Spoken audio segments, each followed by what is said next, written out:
As a life coach and counselor, speaker, and author for so many years, I'm sure that many other counselors and therapists and life coaches recognize a pattern when they're dealing with their clients.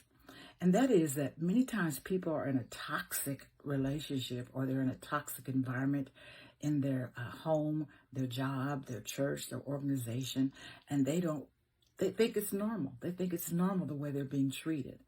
And one of the profiles, one of the archetypes is the person that's a narcissist. If you're dealing with a narcissist, you're loving a narcissist, you're parenting a narcissist, you're befriending a narcissist, you have a leader that's a narcissist, there are two things that will let you know that they are a narcissist. The first thing is they have to always, hear me, they have to always be right. They have to be perfect. They cannot be criticized. They never say, I'm sorry. They have to be the hero or the shero, the one that saves the day. They have all the answers. They know what to do, and they minimize you. They minimize your talents. They silence your voice. You almost become invisible, and you're walking around on eggshells because you are never lifted. You are never encouraged. You are never seen.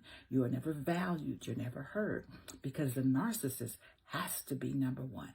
They got to be the one. And the opposite of that is a narcissist is someone who has to be the victim. You don't know what they did to me. You don't know what my childhood was like. You don't know how I was treated. You don't know what I've been through. And you don't know what you're doing to me. You're making me mad. You're making me sad. You're making me lose. You're making me have stress. So they are the victim. Yeah. So that's the flip side of a narcissist. Someone who never takes responsibility for their choices, for their part in the relationship, for their responsibilities. They never take responsibility. They've got to be the downtrodden, the victim. So I want to share that with you because I'm going to be coming to you in the future with other profiles to be aware of. I don't like to say stepfather, but my bonus dad who raised me and my sisters was an amazing provider. We never wanted for anything. But it wasn't until I got married and left home and saw other family dynamics that I realized that he was an alcoholic. You don't see it when you're in the midst of it. You don't see that you're living with a narcissist.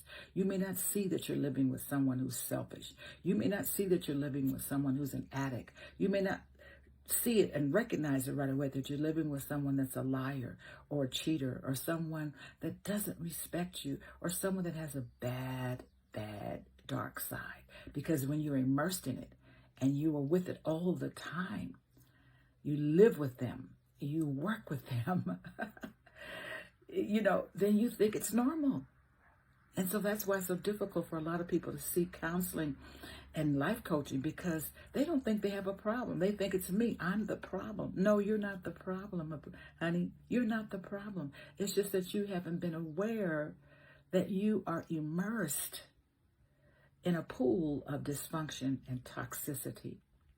And so for anyone that is starting to get those nudges and they're starting to feel like something's not right, I'm exhausted. I feel stressed. I feel like I'm walking on eggshells. I feel like there's a ceiling. I can't do anything. I can't grow. I'm isolated. Those are signs that you are ready to seek some support and help. Maybe I'll be the one or someone else. I just pray that you will begin to wake up. I pray that you'll begin to recognize the telltale signs that you are in a toxic organization, a toxic relationship, parenting a toxic child, an adult child, and I see that a lot. This is just your alarm. I'm just ringing the bell that hopefully you'll say, I need to put on the brakes and I need to wake up and I need to get up and I need to get out. Yes, you do. God bless you and be well.